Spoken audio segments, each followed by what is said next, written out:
সরকারের রয়্যালটি দিচ্ছি, অথচ সরকার এই খেগারটি সুন্দরভাবে করার জন্য বা তৈরি করার জন্য এখনো পর্যন্ত আমরা দেখি অনিয়া। আসসালামু আলাইকুম, আমি মোহাম্মদ ফরহাদ হোসেন। আমার বাড়ি এই গাবুরায়। আমি শিক্ষকতা করি।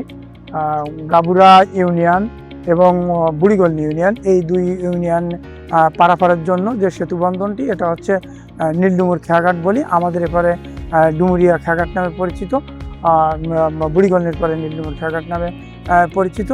এই খেয়াঘাট দিয়ে প্রতিদিন গাবুরা, পদ্মপুকুর এবং কয়রা উপজেলার দক্ষিণ বেতকাশী, বিশেষত এই 3 ইউনিয়নের লোক প্রতিদিন পারাপার হয়।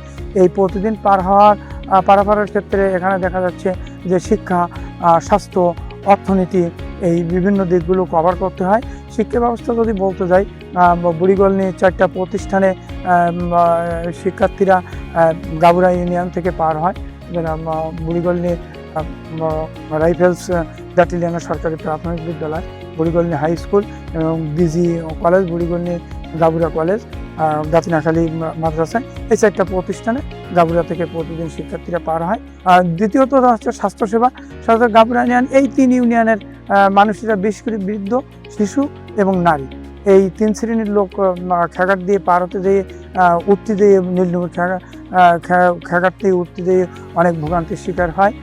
তৃতীয়ত বলতে গেলে ব্যবসা বাণিজ্য ক্ষেত্রে, এখানে যেহেতু সুন্দরবন এলাকার মানুষ, এখানে সুন্দরবনের উপরে 60 থেকে 70% লোক প্রত্যক্ষ বা পরোক্ষভাবে জড়িত। এই এলাকার মানুষগুলো এবং গাবুরা ইউনিয়ন বা পদ্মপুকুর বলি বা দক্ষিণ বেতকাশী বলি, এগুলো ঘের অধ্যুষিত এলাকা।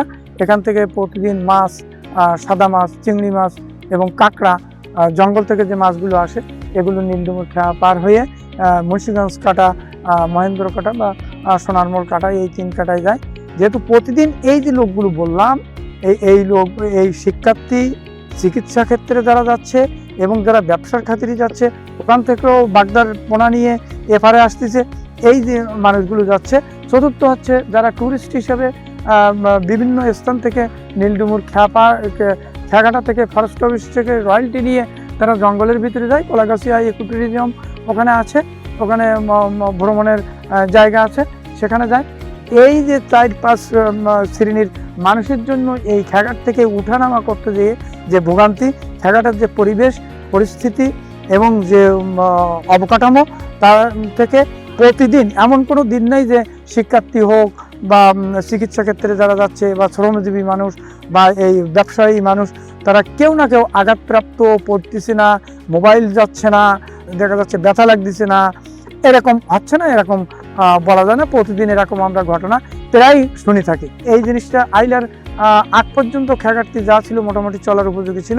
আইলা পরবর্তী সময়ে এটি নষ্ট হয়ে যাওয়ার পরে এখনো পর্যন্ত সংস্কার করা হয়নি বা ব্যবহার উপযোগী না, চলাচলের উপযোগী না। বিশেষ করে যারা মোটরসাইকেল নিয়ে আসে, এদের জন্য আরও ভোগান্তি, মোটরসাইকেল পার করা যায় না। তা আমি এই ব্যাপারে উদ্বোধন কর্তৃপক্ষ, বিশেষ করে ডিসি সাহেব এবং বর্তমান জাতীয় সংসদ সদস্য জনাব নজরুল ইসলাম সাহেবের দৃষ্টি আকর্ষণ করব। যেহেতু এই খেয়াঘাট দিয়ে এবছর প্রায় 40+ লাখের উপরে ডাক হয়েছে ডিসি অফিসে, যেহেতু আমরা সরকারকে রয়্যালটি দিচ্ছি, এই পারাপার মানুষের কাছে, সাধারণ জনগণের কাছ থেকে অর্থ নিয়ে সরকারের রয়্যালটি দিচ্ছি, অথচ সরকার এই খেয়াঘাটটি সুন্দরভাবে করার জন্য বা তৈরি করার জন্য এখনো পর্যন্ত আমরা দেখি অনিয়া। আমি আহ্বান করব ডিসি মহোদয় এবং এমপি মহোদয়কে যে অতি দ্রুত সময়ের মধ্যে যে শিক্ষার্থী, শ্রমজীবী মানুষ, চিকিৎসা সেবা প্রদানকারী মানুষ এবং ব্যবসায়িক মানুষ এবং যারা ভ্রমণে আসে, এই সমস্ত মানুষের যাতে অতি দ্রুত এই খেয়াঘাটটি সুন্দর করে যাতে যাতায়াতের জন্য বা উঠানামার জন্য উপযোগী হয়, এজন্য আহ্বান করব। অতি দ্রুত তার ব্যবস্থা গ্রহণ করার জন্য আমি আহ্বান করছি।